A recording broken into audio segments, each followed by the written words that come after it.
Good morning, friends and family. It is Monday. It's just after 8 o'clock, and I've been in the office for progress today. So this bin has about 25 packages in it, both first class or UPS Ground Advantage and priority mail.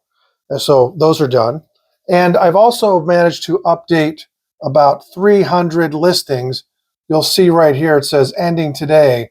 Every day you can get an update from eBay. This morning, my update was that 300 listings were scheduled to end today. And that gives me the option and just freshen titles, tighten up titles, and look at pricing to see if pricing has changed. The reason you want to do that is to keep your store fresh, just like you would if you had a brick and mortar store. Keep your items fresh, people coming in and checking out your inventory. That's what you want to do on a daily basis with your eBay business. This channel is called Resellers Over 50. Please like and subscribe. Tell your friends.